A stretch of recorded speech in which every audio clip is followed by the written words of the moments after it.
Later.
And make sure this mic's on.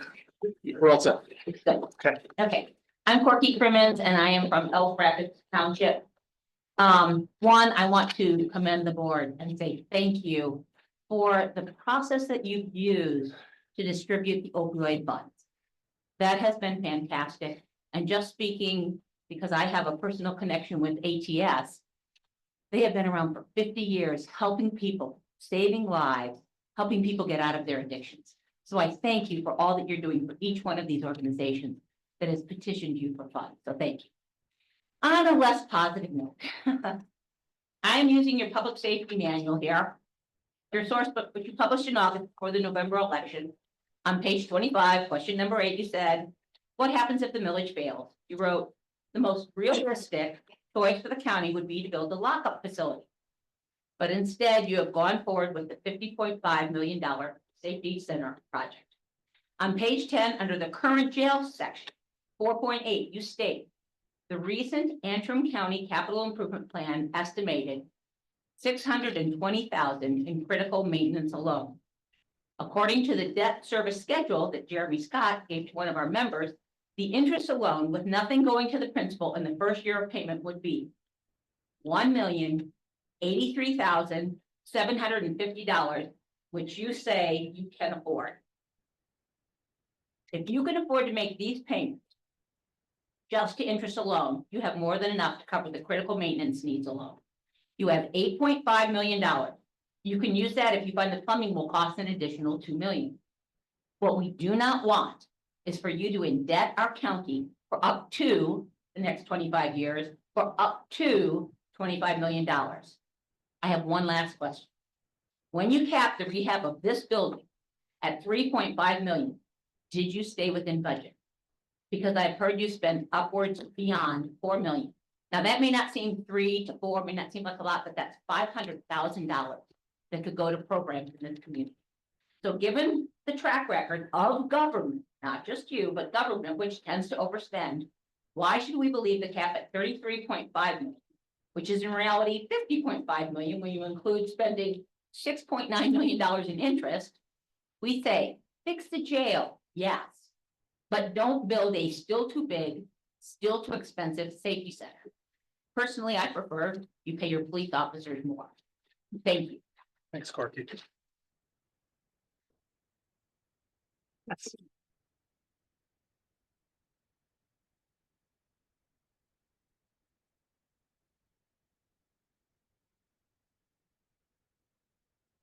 Good morning. I'm Sue Leisner from Elk Rapids Township.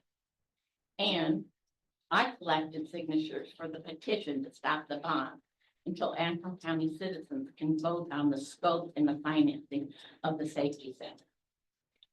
In November, I voted for Bill Heffron and Kevin Hook. I like you both. I don't want you to push this down the road, but I want you to read the room or read the county. I'd like to share with you my experience and the feedback that I received from my fellow taxpayers. As I stood outside in the parking lot last month, I was amazed at the openness and kindness of our Antrim citizens. Except for one guy that called me a Nazi, people were incredible. Some people were quite angry that you went ahead with the entire safety package after citizens voted down the millage. They thought that by voting down the millage down, they had ended the issue. A significant majority want you to do something about the jail and aren't trying to delay it. It's your vote to proceed with the building that could cost $50 million when you include the interest that made them have to sign the petition. Most people thank me for taking the time and effort to give them a voice. No one told me that it was important for the county to go ahead with everything described in the public safety center. No one said that to me.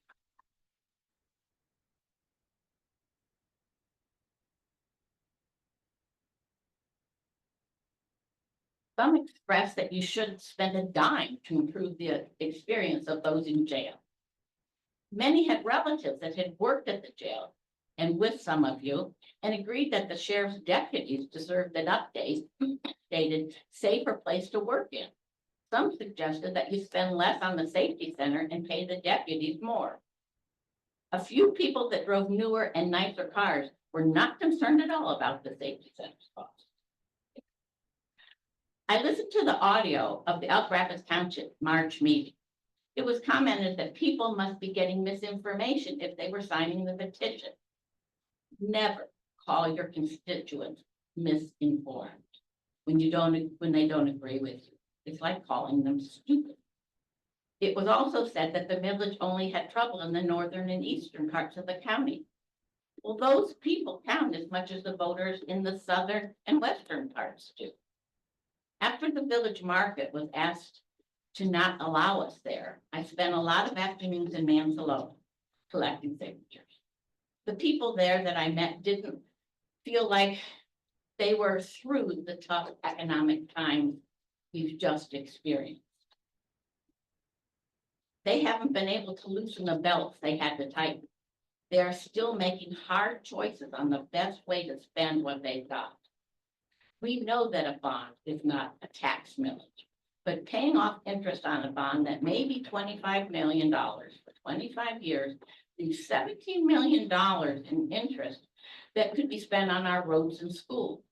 The people who do support an improved or new jail want you to figure out a way to move forward without breaking the backs of your average Antrim County taxpayer. The Board of Commissioners have talked about making the hard decision to do something that other boards haven't been able to do. What would really be respected by the voters would be to solve the decades-long jail problem without spending so much money at a time when most of us are still struggling financially. Thank you. And if you need to know any more about what people said to me, just ask. Thanks, Sue. Good morning, guys. Hello, How you doing Kevin. today? Kevin Hope, your local sheriff. Just want to give you an update on Links to the North. Commissioner, I'm sure you've got a lot of phone calls. So myself, my undersheriff, we're actually going to head up there after the meeting. So I'm going to make it real quick. So I apologize. You got several people, obviously, without power, without heat. We do have the National Guard coming to help us out. It should be there momentarily. Matt Adamak here has been very knowledgeable, helping us out. I appreciate that, Matt. So I do have deputies up there. I okayed overtime for them to be out there at every shift. Just making sure that the folks are okay up there, and also making sure the businesses, that outsiders, that they're not broken into. So just a security blanket for everyone. Like I said, we do have the National Guard out there to help out, all that good stuff. So no further ado, I'd like to call Corporal Knight up here, please. Sergeant Knight, would you like to come up here, please? Yep, you're gonna come up. I'll make it real quick, guys. Corporal Knight is, he does a situation which is Project Save Lifesaver Program. He's been trained on it to be able to locate individuals that have walked from the house, got lost, are elder individuals in our community. And Corporal Knight was able to use his training and to locate this individual. I believe this is quite a few years ago, and he needs to be recognized for this. And it was in Portsmouth Township in Bel Air and near Bridge Street.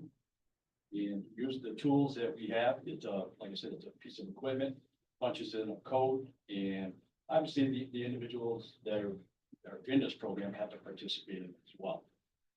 Relocate and save their life. So today I am giving Corporal Knight an award for his outstanding performance. So I appreciate it.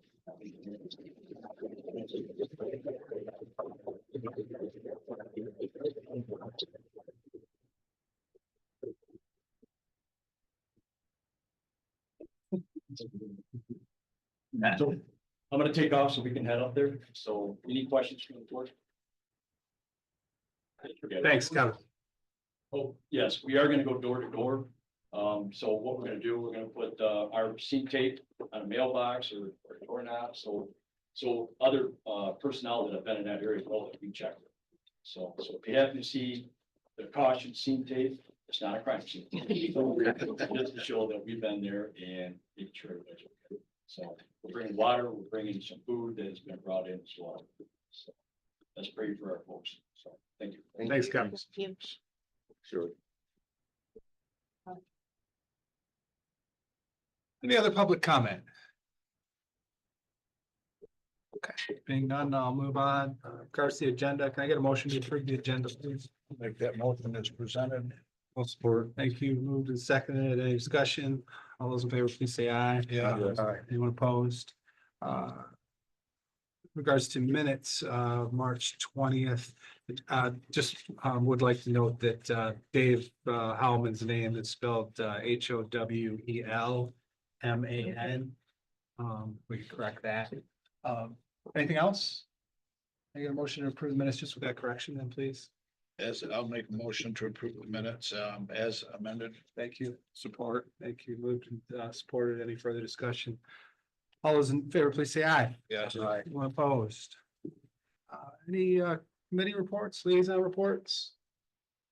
Yes, Jason. Planning Commission, we are working on our bylaws, updating them. Brian Graham, who's has worked on many before, he's a new member or new board member, commissioner, whatever you want to call him, but he's gonna help us out with that. And we talked about maybe offering citizen planner again for township planning commissions, or village. Yeah, I think we did that. I think Margie told me it was pre-COVID, but it was the same time I did it the last time I was on the planning commission. And I think that would be something that's really useful for everybody, so they understand what their job is or what their goal is, I should say, on planning commission, so. Thank you. Terry? Due to the fact of no power, there was no health department meeting. Hopefully they'll have power back and we can have one in A few months and. Great.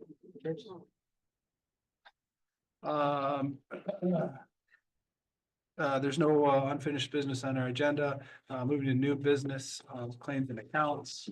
I'll make a motion that we approve claims and accounts of $97,581.89. I'll second that motion. Any questions?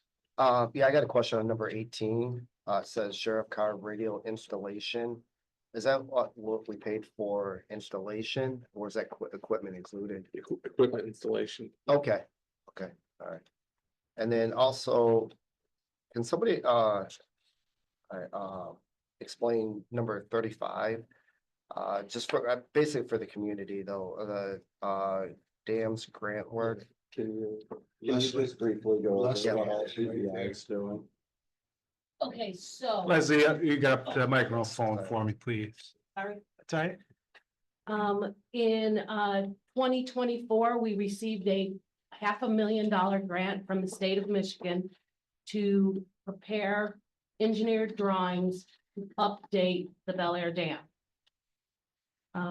Part of our responsibility was a $50,000 match. So every quarter, as we go through this process, we submit our bills to the state and then they reimburse us. And the way I think they're doing it, Brad, you can please correct me, is that they're taking chunks from us each time. We didn't pay the whole 50,000 at once. We are about 2 weeks away from looking at and picking a specific design choice. We're right now in the financials of 4 different options, which ones may work best and how much does each one cost and is it worth it? After that time, then we'll begin the construction documents. So all of this money is being reimbursed from a state grant. Okay, thank you, Leslie. Thanks, Leslie. Any other questions? It's been moved and seconded to approve the claims. All those in favor, please say aye. Yeah. Anyone opposed? Okay. And reports, we have Peyton Haynes here today. So Peyton, please. And Peyton's with Northern Lakes Economic Alliance. Good morning. Good morning. Thank you for the opportunity to be here. My name is Peyton Hines, President and CEO of Northern Lakes Alliance. I am here to provide our 2024 report. In your packets, we had a more complete list of 2024 activities, but wanted to share just some highlights today and also talk a little bit about some of the work that we've started in 2025. And of course, leave opportunity to answer any questions. And I also have joining me today, Jessica Lobe from our team. She's here to support on any specific project questions that you may have. I will dive right in. See, the PowerPoint is up. Janet, if you could please advance. Thank you. So NLEA, as you know, provides economic development services for Antrim County as well as Charlevoix, Emmett, and Sheboygan County. Our mission is to drive economic resiliency and to do that by helping to ensure that we have the resources, policies, and tools to support business success and growth and community prosperity. Slide, please. Thank you. This is our full team. All 6 staff provide services in Antrim County as well as our other counties. And in addition to our staff, we have a robust board with diverse expertise and experience. Our board includes community and business leaders representing each of the 4 counties that we serve. So that helps us to be even more effective in our work, having that board support. Looking at 2024, again, we included a more comprehensive list of our activities from 2024, but some highlights. In 2024, we were able to help secure 134,917,000 in additional funding to support projects in Antrim County specifically. And our economic development services also help support 17 million in private investment in the county. Some projects that we worked on throughout 2024, providing support to the village of Mansalona, helping to get them well connected with Eagle to conduct a brownfield assessment on the former Dura Automotive site. That assessment will be completed in spring or early summer of this year, and will help set the stage for some of the next steps on the cleanup of that property. We also were able to increase direct business outreach, consulting support, and resource connections for small businesses across the county, as well as the region. We continued our work with what's called the Strategic Site Readiness Program, continuing to inventory commercial and industrial sites across the county, and understanding what potential needs may exist on those sites for site readiness. Continued providing support to Antrim County EDC, continued providing data support to partners as well as providing trainings, academic development trainings as well for community and business partners. And then lastly, as I mentioned, helping to secure some additional funding for projects here in Antrim County. In addition to our normal business activities, we also last year conducted a comprehensive strategic planning process. This was a 6-month process where we engaged roughly 250 community and business leaders from across the region to hear from them on what their priority concerns were in regard to economic development, and also hear from them how they would like to see NLEA best respond to some of those needs going forward in our work. But some of the key takeaways from those conversations and as well as our own economic data trend analysis, population was a big concern, and more specifically, our younger population declining. both in Antrim County as well as across the region. That puts immediate pressures on workforce needs for businesses, as well as paints a troubling picture for future workforce shortages for many businesses going forward. We also heard concerns related to infrastructure needs and costs. That came up frequently across the region. On the opportunity side, of course, we have a lot to celebrate in Antrim County and across the region. Particularly what rose to the top in many of these conversations were our natural assets that we have here in the area and how important that is to us as residents and to us as a broader community. And everything that we gathered from those conversations, Janet, you're able to hear me in and advance the slide. Thank you. That led to NLE's 2025 to 2027 strategic plan, which is we set 4 kind of core strategic goals based on the input that we heard. We heard a lot about wanting more data support. So data-driven strategy is a major focus of ours. Heard need for more small business support. So that's continues to be a priority focus. The concerns, as I mentioned, around infrastructure needs. So looking at how we can best support that going forward. And talent came up most frequently in conversations with businesses experiencing workforce shortages and strategies that can be deployed and help companies secure some of that, some of those specific talent needs. And then so far in 2025, some of the projects that we have currently active, we are again hosting our annual economic symposium at Boyne Mountain. That is on May 9th. I hope you can all join us again this year. We are also hosting a new event series called Catalyst Conversations. That was again in response to the feedback that we heard from community and business leaders wanting to have kind of a mini economic symposium hosted throughout the region throughout the year. Our next one is going to be in mid-June. We're looking to host it in Banks Township with the topic focused on reducing energy costs for small businesses. And then additionally, we'll be releasing what are called economic pulse reports. That was again in response to what we were hearing from businesses and wanting to have a better, more timely pulse on what's happening in our regional economy.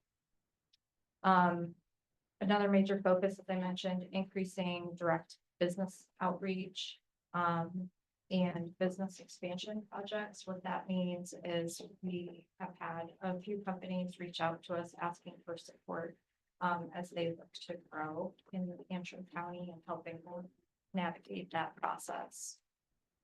On the development side, continuing our strategic site readiness work, we secured a grant from the Office of Rural Prosperity that will help us provide more support to communities and businesses in securing grant support.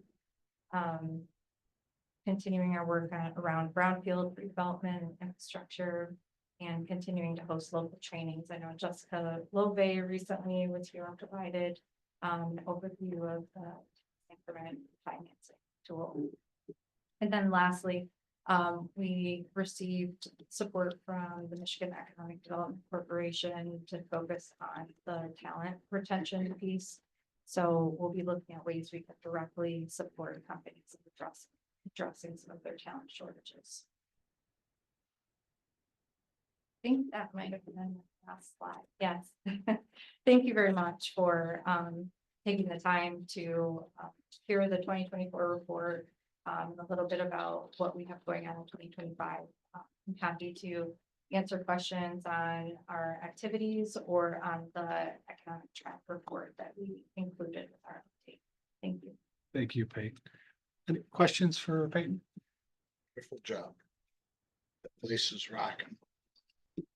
I do, and Peyton, I do appreciate the written report as well, which was forwarded on to the township supervisors and village managers and Chamber of Commerce over in District One. Oh, So excellent. I Thank you. I appreciate it. Thank you for coming. Thank you. I'll make a motion that we approve or accept the annual report from Northern Lakes Economic Alliance. No support. Supported, discussion. All those in favor, please say aye. Aye. Anyone opposed? Thank you. Moving on, now, we have Renee McCauley with the Antrim County Community Collaborative. Renee is joining us up here at the table today. So she can be more comfortable. I'll leave it at that. Thank you. Yes. I appreciate that. It is more comfortable, just so all of you know that. All right, well, again, my name is Renee McCauley. As Bill said, I've been the coordinator for the Antrim County Community Collaborative for decades. And that collaborative started decades ago. And it was a state initiative, actually. Governor Engler started that initiative, so it tells you how long it's been. And we were given specific outcomes that we needed to address. I'm going to go fast forward because you don't need to hear the whole history here. But the fast forward is that really there is little to no connection with the state of Michigan anymore. And frankly, we see that as an opportunity for us. Because what happens then is those helping agencies that work in Antrim County, we can work together to think about what's right for Antrim County. So many of you have seen, and I know there are plenty of helping agencies out there that you'll see edicts that talk about gang violence or something. That's not us, you know. So we get to choose what's right for us. And I'm excited about that. I'm also excited that that has been informed by reinvigorated partnership, I should say, not partnership, perhaps friendship, I want to say, with the Antrim County Board of Commissioners and the administration office. So I really appreciate that. So what we're looking at is this is a transition year. We're thinking about what's important in Antrim County, what we can impact. Sometimes they're not always the same thing. You know, sometimes you have to choose where you can make the most impact. So that's what we're doing. We still have a responsibility to oversee 211. That is one state mandate that still exists for us. However, what we're looking at now is how we can be more nimble to help advance the needs of Antrim County residents. And our goal there is to reach more people and services. As you know, it can be very hard in an area where services are provided regionally to stand up and be heard. And that's really one of our biggest goals, is to advocate for the people of Antrim County, to say that if there's something that's needed here, frankly, if you're using our statistics, we want some services here, you know. So that's part of what we do. Another thing that we do is we try to bring systems together. So for example, and I really appreciate what was said earlier about the opioid settlement funds and ATS particularly, that was one of the big things that happened last year. Was we talked about how we really need services here. And that oftentimes someone might call for those services, and frankly, the agencies would tell you, well, those services are available for Antrim County residents. I challenge any one of you to get on public transit to get to those services in Grand Traverse County, because it's tough. It's 2 transfers at least to make that happen. So knowing that transportation is an issue in Antrim County, we worked hard and had a I shouldn't say it wasn't that hard, because ATS was really helpful in making sure that we had a mobile unit in Mansalona, and now they're extending those services. So that's very exciting for us. I do want to move quickly through this. So our accomplishments are, first of all, should have said this in the beginning, thank all of you. You increased our allocation. We appreciate it greatly, very much so. We were also, through COVID, we merged with Kalkaska just for efficiency, and it's done. So we went our separate ways. but we're still going to be connected, and hopefully there are some opportunities for Antrim County and Kalkaska to do some partnerships if it makes sense. Why not? The monthly meetings are now convened in Bel Air. Since we are no longer merged, we're no longer in Mansalona. So we moved to Bel Air, which is more central to the helping agencies that serve Antrim County. Finally, and this, we're going to talk about this a little bit more later as we talk about the opioid settlement, but the Antrim County Collaborative led the mobilization and action strategy for the opioid settlement funds. And I'm really pleased to say that the information that that we've put together and the process that we've put together has been noticed. And I've had some folks from other counties say, do you mind if we use that? So I'm proud for Antrim County that you are the leaders in this, because there are some counties who haven't expended any funds yet. But we'll talk about that a little bit later. But we did use a process of gathering information, surveys, focus groups. Pam Singer's in the front row here.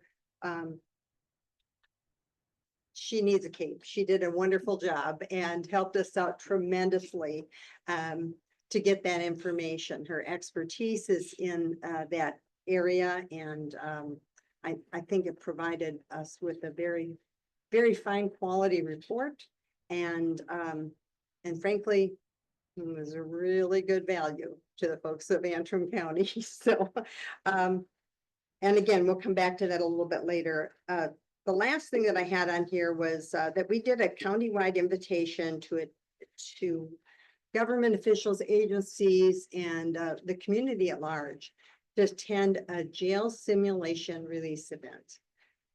What does that mean? What value did that have? Dave, Terry, I appreciate that you were there, and some of you in the audience were there as well. And if you'd like to say something about it, I'd appreciate it. But I think it was very eye-opening to just take a moment and step back and imagine what it would be like if you were released from jail or prison and you didn't have the assets that you needed to come back into Antrim County, to visit with your family, to get a job, to even have identification to get a job. So it really challenged us to think about what that looks like, Leslie, because you had some really good questions. But we had some folks who were really good. There was a little twist in this, and there was one place where, you could say, I'm going to commit a crime. I can't find housing. I can't find a job. My child support is late. I'm going to rob a bank. Again, a scenario. And it was really interesting to see how that worked. Of course, they always got caught, but in the end, for them, they didn't feel that there were any choices. So something for us to consider. It's efficient. It helps us save money if our folks who are incarcerated can be released successfully. They become taxpayers instead of tax users. They add to the safety of the community instead of detract from that safety.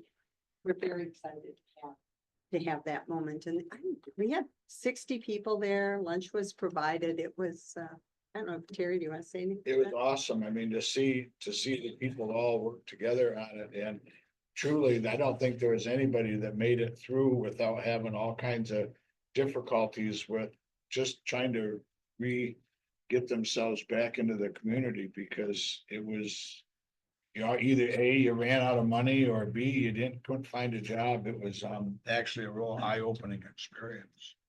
And the intention there is always about a goal. I've attended a lot of events. When it's all done, you put that nice binder on a shelf. It doesn't mean anything, right? Our goal in this is to think about just small policy changes that you might be able to make that might make it easier for those folks, and what that might look like. And we didn't assign that to anybody. We didn't tell them what to do, but we had some conversations about that. And one of those conversations, frankly, was they they shared, our participants shared with us that when you're released from jail, there's just so much to do. They had to get IDs, they had to find a job, they had to, talk to their parole officer, all these things in a course of a week. And, we all commented that here they had been incarcerated for several months sometimes.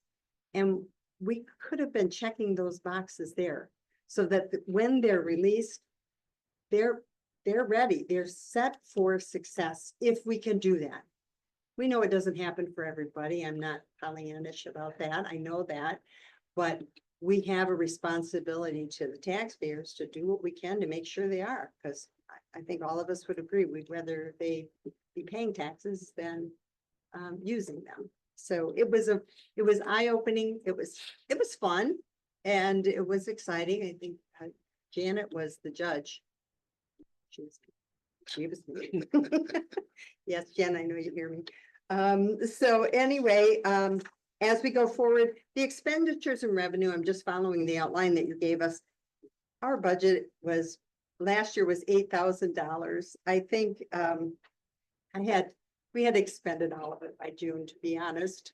And, but dang, this is great work. It's fun work. I don't have a problem at all, just continuing like it's there.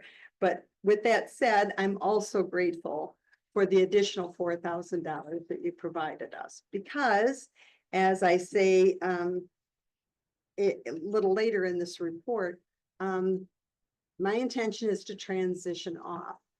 And while I'm happy to do it for that, because of love, but in the end, that's not how you hire somebody. And it's not how you're going to retain somebody. So we need a budget that will help support bringing in a new coordinator to help us on this new journey and quest to provide a more efficient, effective system for Antrim County. So again, the department specific, we did 3 focus groups, multiple surveys, consultation or regional representation monthly at places like the Child Advocacy Center, for example, or Great Start. So it wasn't just about opioids. We were looking at all systems because they're all related. And we were just talking about inmates. The truth is that they don't have one issue coming up. It's not just housing. And, they have to reconnect with their families, get a job, transportation. And we need to work together to make sure that that's there, instead of asking them to go to 5 different places to figure it out. Our goal here going forward is to launch a substance use disorder standing committee. We pulled this together as a friend of mine who's an airline pilot said, and this isn't comforting, sometimes it's just with a spit and prayer.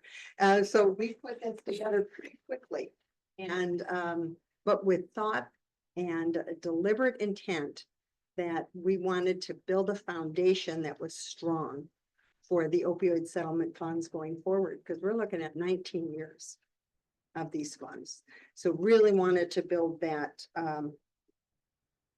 that foundation so that it would be strong enough. It isn't yet. But what we've already found is, as we went through the first process, as many of you would know, it's time to tweak it a little bit. So we'll pull together this standing committee, review that RFP process, review what we've done, and make it more stronger, more relevant for Antrim County. And when you write grant awards, you can spend a great deal of time and then not get it. And it's really hard. It's really hard. One thing that we can do in this process this next year is to streamline that application. We don't want it to be cumbersome. We don't want to take time away from their program services. We want it to be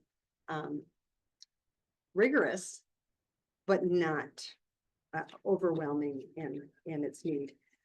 That said about this, that opioid settlement to many of our dismay, and I know Jeff Sweet had a brief conversation about this the last time I was here, but total surprise to me that I think it's what, a 46-page document of how we can spend the money and not one thing about evaluating whether it's effective.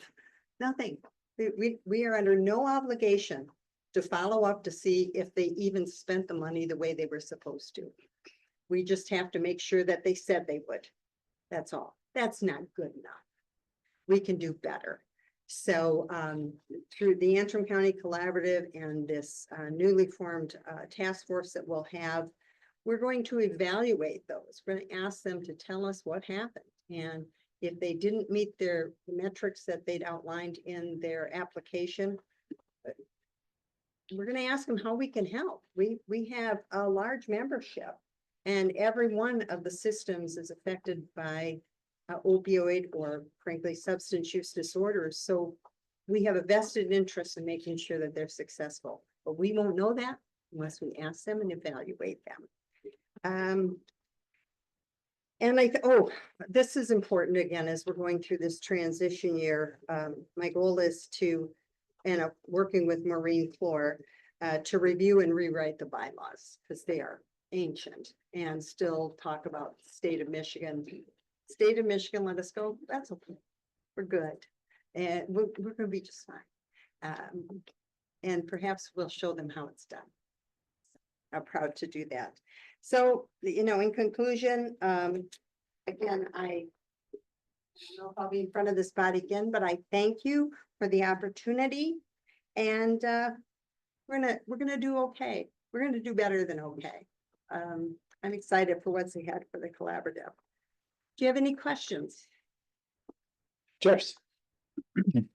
I frequently ask this question to people who are involved in jails and recovery, and years ago, our family farm was involved in work release, and it pretty much got ended during COVID.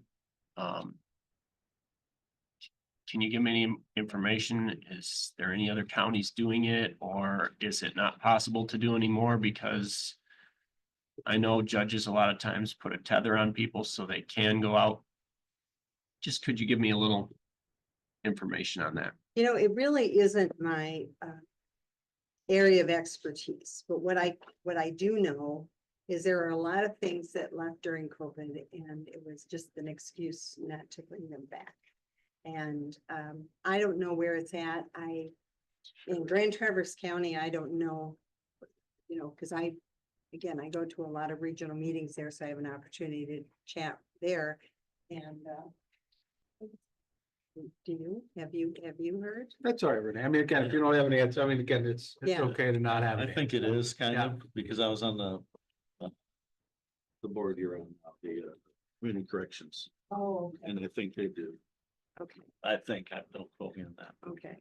And again, I have a little bit more to say about that as we talk about the opioid settlement funds, but I do want to share with you that I apologize for the late submission of my packet, but Pam and NMRE, in fact, the death review for substance use disorder put out this report. And just take your time to take a look at it. But one thing, just one thing, I want you to take a look at. And our opioid deaths in 2023 saw a 233% increase in Antrim County. And that's worth standing up and taking a look at what could we do better. And when you take a look at this report, you'll see that it's broken down by age. But we, as we promised we would do as a collaborative, that we would evaluate and assess data that we see. Our first question here was, did these happen in Antrim County? And we found out that it's a good chance that its deaths are recorded by the zip code. So this could be somebody that's at a fishing camp in the UP or at, away at CMU or something like that. We can't address an issue until we know what the problem is. So we are digging into that a bit deeper to see where the issue is. Again, we don't want to be known. as that place that saw the largest increase in the state of Michigan. I'm gonna interrupt you there. I'm gonna keep Yes, us hold on. moving forward. Renee, was there other questions for Renee? Good Any, job. any comments you want to make, Jason, No, as the good job. representative? Always. Okay, all right, and Thank you, don't go Jason. anywhere, don't go anywhere, Renee, don't go I- anywhere, I'm not Pam, moving because fast. we're moving right into the opioid here in a second. But can I get a motion to approve? I'll make the motion. In a second, Second. thanks. Move to second, any further discussion? Those in favor, please say aye. Good job. Yeah, thank you very much, Renee, I appreciate it. Moving now to opioid settlement funding grant recommendations. First of all, first, I'd be looking for a motion to approve the Antrim County opioid settlement fund implementation plan as presented in our packets. I'll make that motion. Thank you. I'll support. Thank you. Moved and supported. Any questions about that plan? Cheers. Yeah, number 3 on overview, and I don't know if Jeremy or Renee, the second paragraph, it says the Michigan Overdose Data to Action Dashboard states that Antrim County's 2022 opioid prescription unit rate per 1,000 people is 52,036. I'm not understanding that. Can you? is that again? Page 8 says right down here, but it's. It's page 8 of our packet. It's number 3, the second paragraph. So an overview, We'll direct the question to Jeremy first, and if Jeremy needs help from Renee, I'm sure he'll ask. If that's okay with you, okay.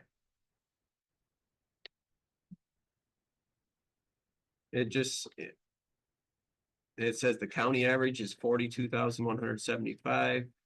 Yeah. The opioid prescription unit rate per 1,000 people is 52,036.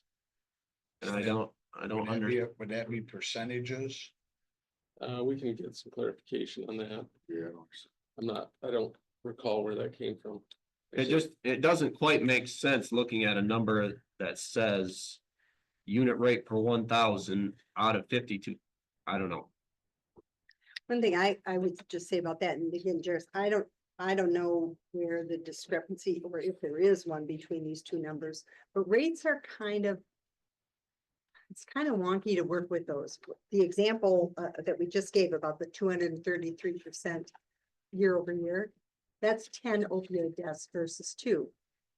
That's a rate, right?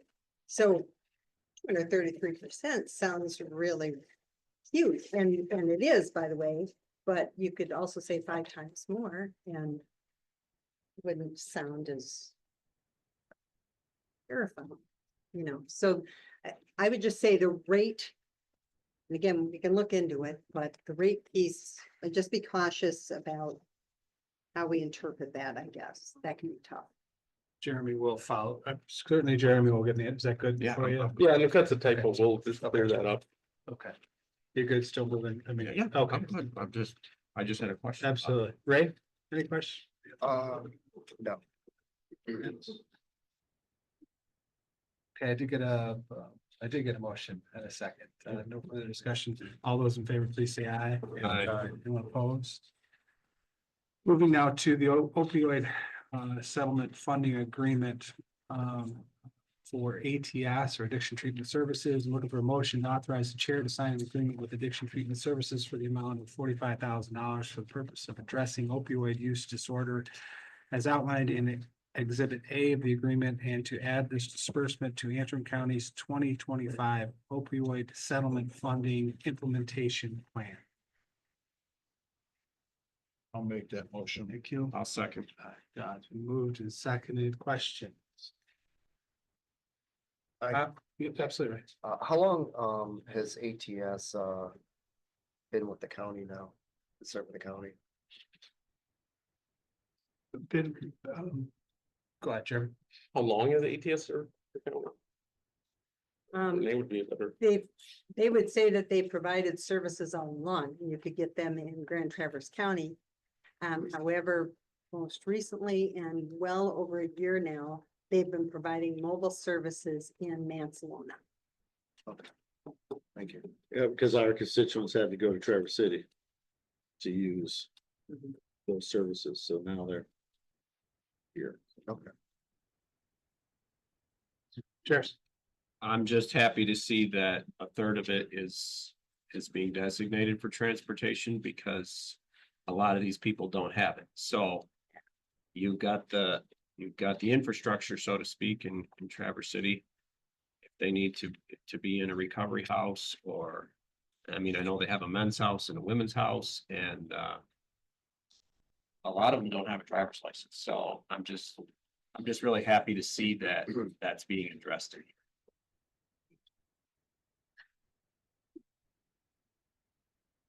And my only comment is ATS, I think as was mentioned during public comment, ATS has been a provider in the area for many years. Long time provider in the area, so it's a familiar name to me. And Renee, obviously, this is recommended by the collaborative, correct? Correct. Thank you. Any other questions? Oh, all those, I'll do a motion in second. All those in favor, please say aye. Aye. Anyone opposed? Moving now to also opioid settlement funding agreement for NMORC. Looking for a motion to authorize the chair to sign an agreement with Northern Michigan Opioid Response Consortium for the amount of $5,000 for the purpose of addressing opioid use disorder as outlined in Exhibit A. The agreement and to add this disbursement to Antrim County's 2025 opioid settlement funding implementation plan. I'll make a motion. Thank you. Is there a second? I'll second it. Thanks. And moved and seconded. Questions? Cheers. So a big part of their proposal is the naloxone distribution boxes. I'm just curious, how many do we have in Antrim County? Oh. Do we know? I could defer to Pam on that, but I think we're doing really well. And in fact, they're everywhere, you know, so you'll see the Harm, Michigan boxes. They look like old newspaper boxes, you know, the plastic boxes. But you find them everywhere. And we have, how many? Yeah. About 13, and I know that. Pam, they're- could I ask you, I mean, would you mind getting in front of a microphone, please? Because otherwise the people seeing us online wouldn't be able to hear your answer. How many boxes do we approximately have, Pam? Thank you very much. Appreciate it. And how many do we want? Sorry, Sorry, that's my follow-up question is how many do we want or need? Actually, when this came up, during the focus groups and the surveys, it felt that the need was reasonably met.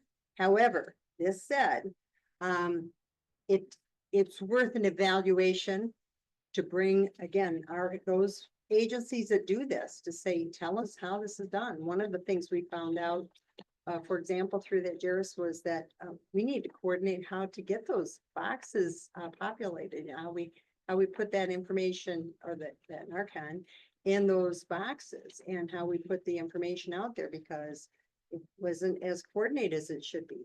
We don't have an excuse for that. We're a small county. We should be talking.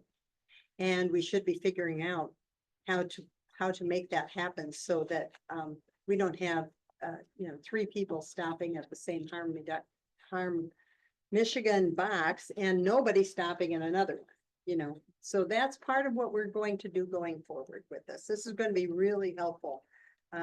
Money brings people to the table. And this is good news. Thanks, Renee.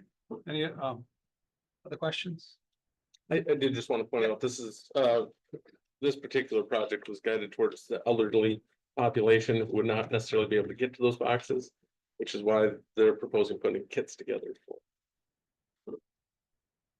Thanks, Chair. Else?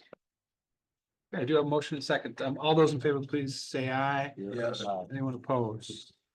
Thank you very much. And just as to, again, to wrap that up, again, Renee, Pam, thank you very much. Thank you to everybody on the community collaborative. It is a group of people who know a lot more about these types of things than I think a lot of it than we do. And so appreciate your guidance. I do also appreciate the fact that I consider this a real slow rollout of these funds, as is included in our packets.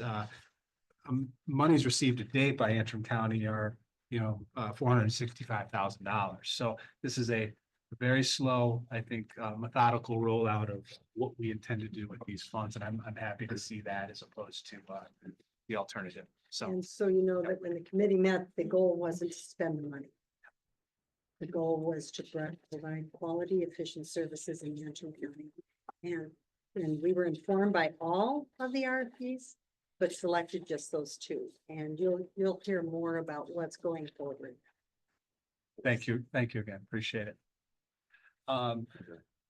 Moving on, Mansalona Township Housing Loan Forgiveness Request. We did receive a memorandum from Jeremy. It's included in our packets. There is two proposed motions in that packet. Does anyone care to, I guess I'll first start. Does anyone care to make a motion in regard to that first motion included in that packet? I'll make the motion. I'm sorry, pardon me, gentlemen. I should have said, I'm looking for a motion for someone to cancel the loan payoff debt of $4,680.89 and authorize the discharge of the Antrim County held mortgage for loan ID number 000093 on parcel 051127502600 as a part of the sale of the property. I believe Yeah. Jason made that motion, Ray seconded it. Thank you very much. Discussion, questions? I was on the housing board when I first came on the board, before it was disbanded, and, you know, we had the opportunity to take no payments or anything else, so I don't see, you know, this is something that is to help the people that need it. And if you read through this, you know, they're not able to do anything with it, and there's somebody that wants to buy the property and fix it up, so, I mean, why wouldn't we you know, do this for them? It's a small, you know, amount to you know, when it's there to help the people anyways. Thanks, Jason. Ross? Go ahead, Josh. I'm sorry. I'll wait. I was just curious, Jeremy, how much we have in this fund, and I mean, it's quite common that we get asked to forgive things, and we can't just forgive everybody, or the fund's gonna be empty. So the fund is constantly changing because we're getting small payments and sometimes we get large payoffs. I don't know what exactly we have right now, but at the end of that, every program year, we have to report that to the state and then we have to expend that in the next year. That's greatly ranged from only a few thousand to, I think the most we've ever had is around 100,000. You know what it was most recently? I believe it was around 40,000.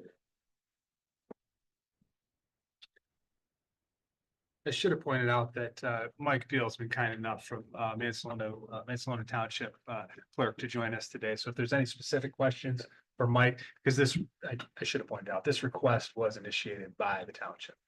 I think we might need Mike, so you understand, everybody else understands what we're trying to do with this property, right?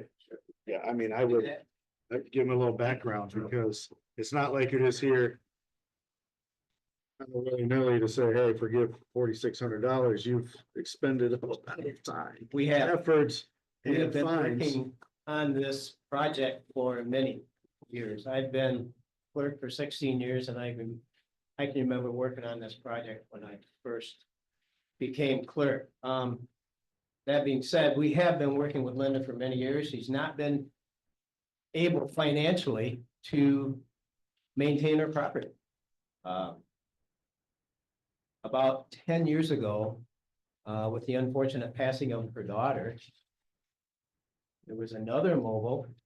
At one time, there was just one mobile on this property. There was another mobile that had to be taken from where it was because of the passing of her daughter.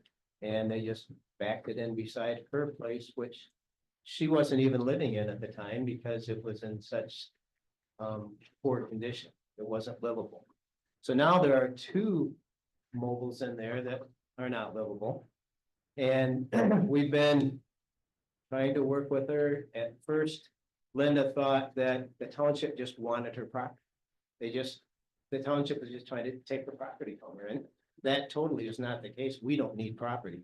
And so we have been in court with her, and there is a court debt of $1,000 right now that she owes. She can't afford to pay that $1,000. But she has now agreed to sell her property. And we have a viable buyer. This person is also, he does cleanups. He has a business in Kalkaska County and has offered to give her, to clean it up and give her $5,000. The cleanup on this alone is around $16,000. To remove the two mobiles and to clean the property up. The buyer has, because if Linda gets that full $5,000, the court may not get paid. So the buyer has agreed, if this goes through, to go ahead and pay the court what the court is due. There is also $275 due to Mansalona Township, but we're gonna waive that. And then pay her the remainder, $4,000. We did not know that there was a lien on this until we did a title search.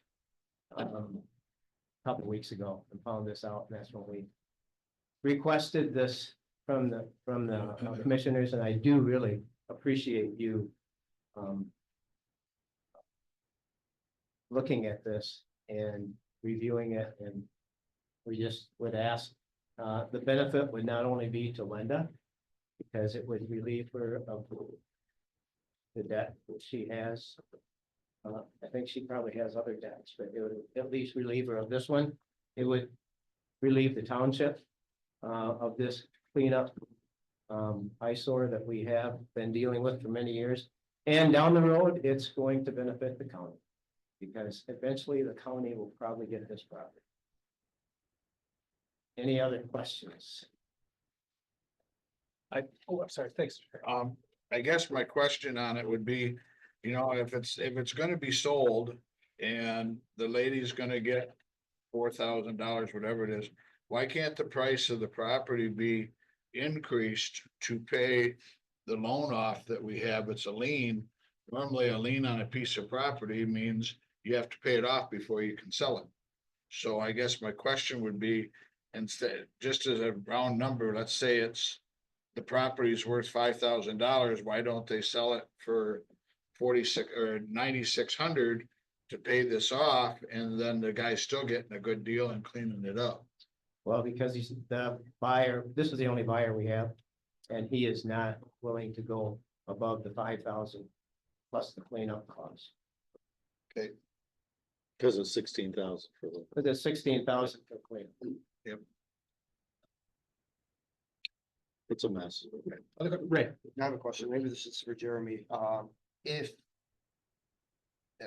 let's just say the person, when they pass away, whose responsibility is it? The county's responsibility at that point, to remove the two mobile homes at the property? Well, that's a very broad question, because it ultimately depends. If there's heirs, who inherits the property. If there's an heir, they inherit the property, they have to come to a separate agreement with the county about the funding or pay it off. If, you know, if it goes into probate and it becomes a matter of selling it off for its debts, that's entirely a possibility too. Okay, one more question too, is, because I mean, I'm new to the board, but I'm told that, there have been people coming in to have, the debt, removed. With that question though, is this kind of unique that we do have somebody willing to buy this property? Remove, I mean, it's like $16,000 and their cost to clean the property up. Is this, I mean, do we? Yeah, we've never seen anything like this Like this? specifically before. This is very specific situation, especially with the township having a need in the midst of it as well. And it's not. hold on, prime. hold on, Ray's still got. Sorry, I was answering Ray. So, yeah, so that's what I'm thinking. I'm like, this is not really, this is kind of an uncommon situation. I mean, because it sounds, I'm just, you know, I actually did make that property. I got some pictures on my phone. There are literally two big mobile homes that are uninhabitable. And so I think it's a good thing for the county. If if we have somebody that's willing to purchase the property, you know, pay the $16,000 to have this property cleaned up. I think that's very unusual, you know, so that's why I was asking. Thanks, Ray. Yeah. Jason? My only point Yes. was, it's not like this property is waterfront property. And I mean, and it's an eyesore. It really is. I Very mean, much so. Has been for a long time. yes, it is. Thanks, Jason. And any other questions for Mike? Is the, sorry, No, go ahead, Jay. is the taxable value, is that what that addendum increase is? What's the, you know what the taxable value of that I property think the is? tax value is around $6,000. Okay. Anything else? Any other questions for Mike? Thanks, Mike. Appreciate it. Any other questions, comments? Okay, there is a motion and a second. Roll call vote on this one? I'll do a roll call vote on it, Vicky, please. Okay. Commissioner Rubin, Yes. Commissioner Scola, Yes. Commissioner Van Alstine, Yes, Commissioner Howard, Yes. Commissioner Heckler. Yes. Thank you very much. Moving on to agenda item from a prosecuting attorney, wage scale adjustment. I'm looking for a motion to identify the executive assistant position within the prosecuting attorney's office to be eliminated, to reclassify the clerk one and prosecutor office assistant position as legal secretaries, and to approve the attached adjusted scales as presented. I'll make that motion. Is there a second? I'll second. It's been moved and seconded. Mr. Prosecutor Hello, Bill is here today. If we have any questions for Bill? No questions for Bill? Maybe give us an overview of what your plan is here. I mean, I have a comment when we're done. Okay. After this thing. Wilson Bratz, by the way, and so Deb Hahn is retiring. Today is her last day, actually. The plan is essentially to take her duties, sort of roll them into the existing staff members, and take some of her existing salary, roll it into some of these, make some adjustments to the current salaries position see on the chief.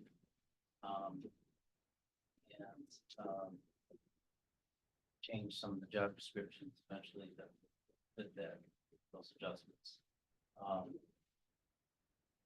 So in the end, I think the county would end up paying less because we're not paying benefits. We're not using the entirety of that salary. But it is sort of a part trying to bring people up to where they should be, and then part of the recognition of some folks are getting have some increase in fees, less people cover. Thank you. Can I make a note real quick? Yeah. With this plan that the prosecutor has presented to us, it does give us a total savings of just under 42,000. So, I am happy to see taking the bull by the horns and working with your staff. And I concur, Terry. I mean, Bill, I appreciate it, thinking outside the box and ultimately reducing staff in the county. And as we've talked, that doesn't happen very often. So I do see this as frankly, as a win for Bill's office, I hope, and as well as the county as a whole. So any other questions for Bill? I just have a comment. Okay, thank you, Bill. Appreciate it. Go ahead, Jason. He's been in office how many months? January 1, okay, well, I'm just saying, I'm getting to a point. Are we, was this 3% already gonna be in there or no? This is what he's proposing, right? So. I understand, but you know, you signed on for a job and you already wanted us to give him a raise.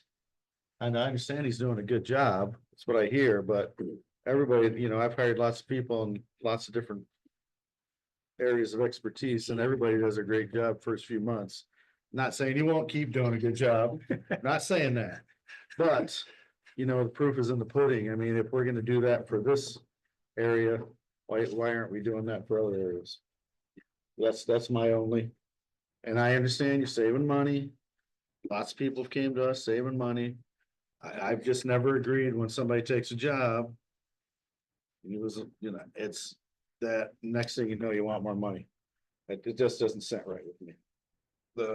So Hold on, that's all I have to say. That's the only thing I have to say. I know you're doing a good job, I hear it. But it just chaps me every time. 2 months later or 3 weeks, we've had them pretty darn quick after they signed up for a job, come want more money. And, you know, that's my only comment, so. thank you, Terry. Jeremy, I'm sure I'm correct on this. The 3% is the unrepresented increase that we have agreed upon in November or December. But yes, that was the cost of living increase Yeah. that you approved and Just make So sure. the only thing would be, it'd be about a $4,300 increase on top of that. Is that correct? yeah, So, on top of the 3%? Yes. total. So, Yeah. so the scale at the top there, this is just how all of our scales look. So I I didn't, got you. Yeah, yeah. the 3% was not meant to confuse, just to establish what the increase was year over year. The wage is set at 115,703 right now. Okay. The increase would be to 120,000. With the 3%. The 3% is already included. Okay, then that's again my point. So then, I don't mind the 3%, but then you want another, so no, in my book, so, all right. Okay. Great, Terrence. Yeah, I have constituents that told me they're not big about pay raises. But You've been. Hold on, Jason, hold on. But I think this situation is kind of unique because we're eliminating a position. I mean, if we have different offices in the county and they want to take on more responsibility, more work, because it is going to be more work. Once you have one less person, it's going to be more work. And small businesses are the same way. You have somebody that you have a department of 3 and you go down to 2, there's going to be more work to do. So I think you probably deserve to be compensated for that. Right. I think the prosecutor is doing a very good job. I've had conversations with Sheriff Hoke, who is very, very happy. So I will say this though, and correct me if I'm wrong, but I want to say a few years back, I think the Register of Deeds absorbed the abstract office. And I don't think that anybody in that office received a pay raise for, for taking on that work. I feel the same way. I do. It's hard because it's 3 months, you know what I'm saying? I understand and I agree that we don't eliminate positions. That doesn't happen rarely. But it just, is this contingent? So is this like all or nothing? I mean, as far as we don't agree to this, that we're gonna continue to have an executive assistant in the future? Is that, I mean, Yeah, you can't change his budget through the rest of this year. So all that money can be expended.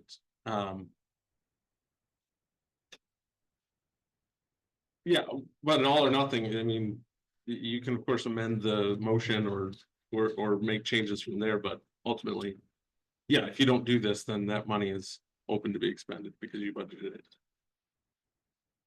Okay. Other comments, other questions? Well, as far as all or nothing, I mean, I don't, I'm not arguing with the bottom part, because they're, you know, it's the top. Is what I'm saying, you know what I mean? It just, it just doesn't sit right every time. And you can say that, but Ray made a good point with the abstracts. And a lot of we keep complaining that people aren't, you know, they're growing their offices, not cutting them. And I beg to differ. You know, ever since COVID, we've had a lot of people cut a lot of corners. And, you know, and I recall a few of us complaining it wasn't enough. And now here you go, you want to give money out, you know what I mean? And I understand where he's coming from, but at the same time, you know, department head shouldn't be asking for more money already, so. Yeah, other comments? For himself, should say. All set? My comments again is that the savings to the county is almost $42,000. Pursuant to this motion, and I think it was mentioned. I'm open to discussions from any department, any elected official who wants to come to us with a proposal to save $42,000 in their department. So that's my only comments. Anything else? Vicky, I'm gonna bug you for a roll call vote on this one as well, please. Commissioner Howard, No. Commissioner Van Alstine, Yes. Commissioner Ruby, Yes. Commissioner Scola, No. Commissioner Heffernan. Yes. Motion passes 3-2. Thank you again, Bill, for taking the time to be here. Moving on. To. Remonumentation grant agreement. I'm looking for a motion to authorize the remonumentation program administrator to execute the 2025 survey remonumentation grant number BCC 25-05 agreement with the state of Michigan Department of Licensing and Regulatory Affairs with a total authorized budget of $45,868 and approve the appropriate budget amendments. So move. Thank you. It's been moved and seconded. Any discussion? Questions? There being none, all those in favor, please say aye. Yes. Anyone opposed? To a letter of support for the BEAD grant. Looking for a motion to authorize a letter of support for strategic management for their broadband equity access and deployment BEAD program for funding application. I'll make that motion. Thank you. Have a second. I'll support. Thank you. Moved and supported. Any questions? This is all tied together with the PFN stuff, so it's the ongoing support. I'm just glad it's not a. Whatever it's called. But it doesn't matter. We're good. Thank All you. right, any questions, comments? All right, all those in favor, please say aye. Yeah. Anyone opposed? Reports, administrators report. Any questions for Jeremy? Getting big again. Did I see windows come in? The other day, I was walking and they were loading stuff into the container. Was that more windows? It could be, but we're not expecting anything in until June or July. Jeremy, I know Becky is, there's Becky's here in the audience from GTI. We had mentioned, I think Ray had mentioned, I as well in regards to some minor issues going on at GTI in regards to funding. Could you just follow up with to see where that is at? If there is a resolution between community mental health and GTI in regards to that funding, what is community mental health? And I just don't want to forget about it, I guess. And if it goes on the report, I know that I won't forget about it. So, thank you. One more. Oh, thank you. Just the Bel Air lofts, is there any news on that? Yes, new or- there is news on Okay, I that. thought so. We, just Tuesday of this week, signed what I believe is the last documents on that. The major holdup the most recent major holdup was, this is Mishta's first foray into being the actual funding. Organization for this overall loan, and this was signing over any of that capture. Would go straight to Mishta instead of this organization. And they are piling gravel up. Okay, good. They I are, haven't been out that way lately. Yeah. there is life out there. Good. Awesome.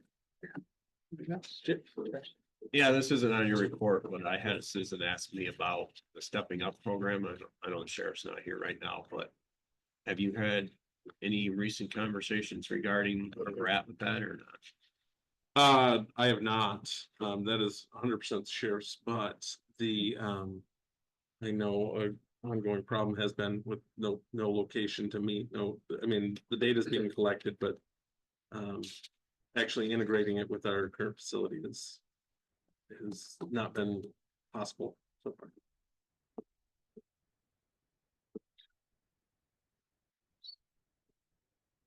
Okay, Brad. Yeah, so last week auditors were in, we finished up on Friday. That's most of what I was doing, so, yeah. Okay.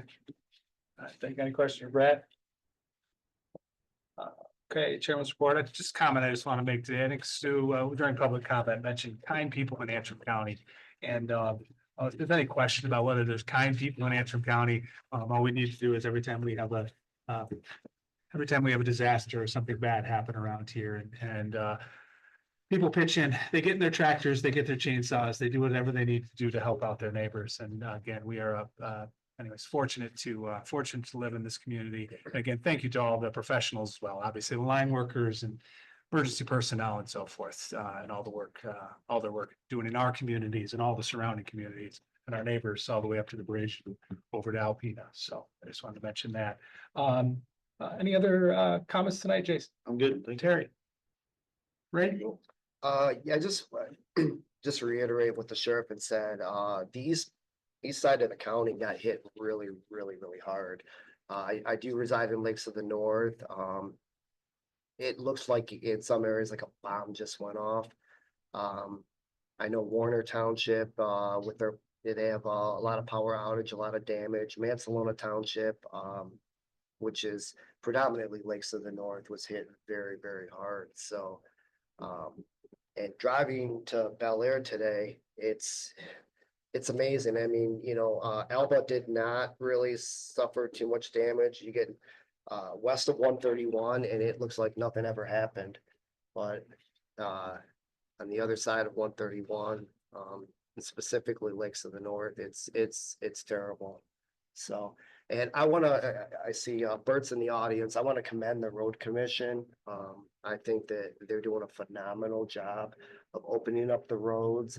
They were out on Pencil Lake yesterday with the shredder, and yeah, hats off to them. So I'm very appreciative of the Antrim County Road Commission. Thanks, Ray. Sheriff, anything else? It's just a question maybe for Leslie. I've been asked, do you know approximately how many inches of precipitation we got? No, That was a quick answer. sadly, no. I do have 16 weather spotters out there. And they use a plastic thing to catch rain. So they haven't been put out for the season yet because if they capture all of the rain and then freeze, then they're broke. It is going to be a record breaker. We're waiting for the National Weather Service to finish all of their data and try to give us the best that they can, but it is just a guesstimate at this time. Thanks, Leslie. Else? Public comment, final public comment. Hey, Bert.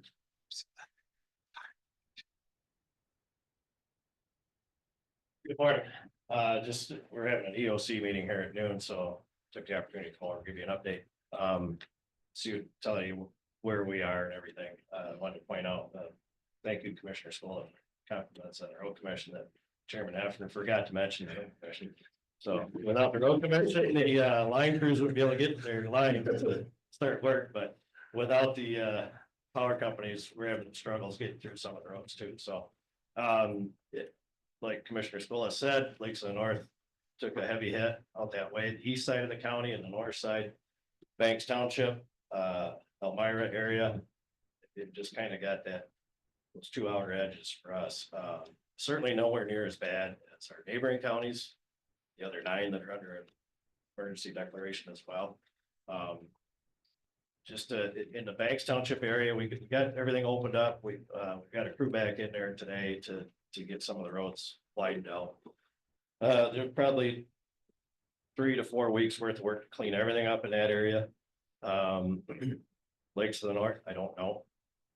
I met with a contractor this morning. We toured the area. We're gonna have him bring in some heavy equipment. It's a logging company.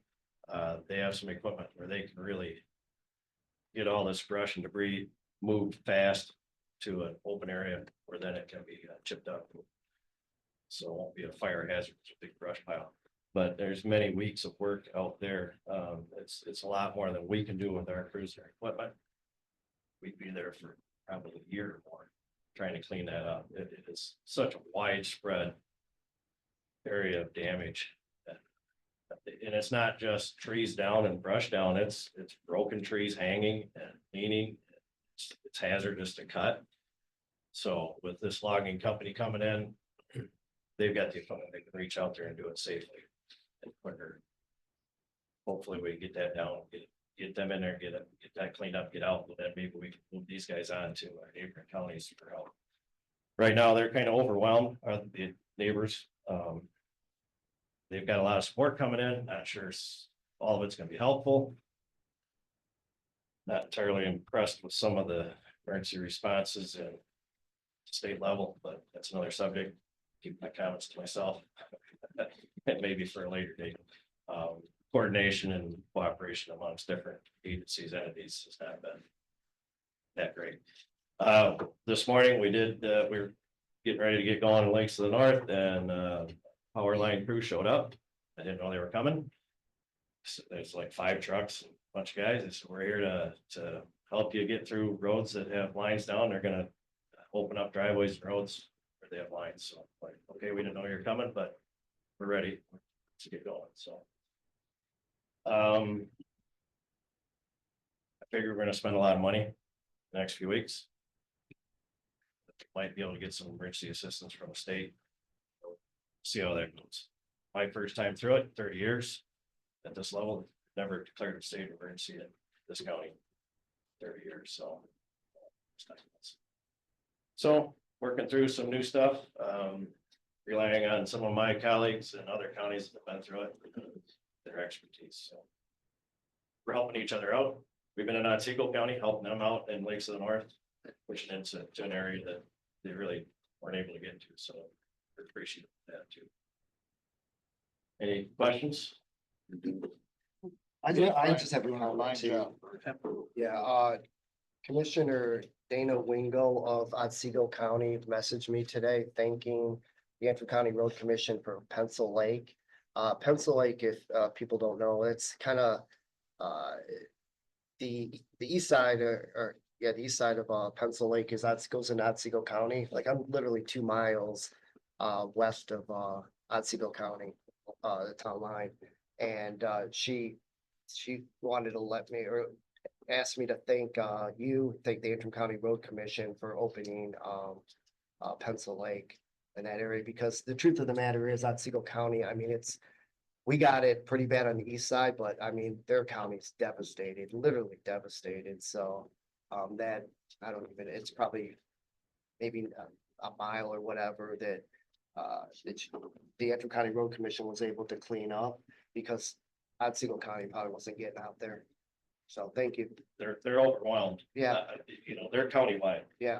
It's a mess. We're just a little bit, and as much help as I can provide to these guys, offering it to them because they're busy. Guys in my position are just tremendously busy trying to get to everybody, get a hole open in their roads. Some of these counties are only 50% open, so. Yeah, and then also too, we got some inclement weather yesterday, and so whatever they cleaned up, that was another thing. I mean, they would clear a road and, trees would be coming down again. In fact, I had heard that, and you can probably speak to this, that the road commission at times are boxed in, you know, they would clean and then another tree would, you know, I would hear would come down. So, plus, I mean, at that time, it was very dangerous too. Yes. For the road commission and for utility workers, everybody. Right, that was a big concern with the ice and then additional freezing rain on that and then wind. More wind today. At least the ice is gone now in our area anyway. I don't know about further inland, but. Gone with the ice now and after today, it's dry out, a little safer, easier. Yesterday was kind of miserable, it rained, guys. Thanks. Really appreciate it. Even though I forgot to thank you guys, I do appreciate it. Patty?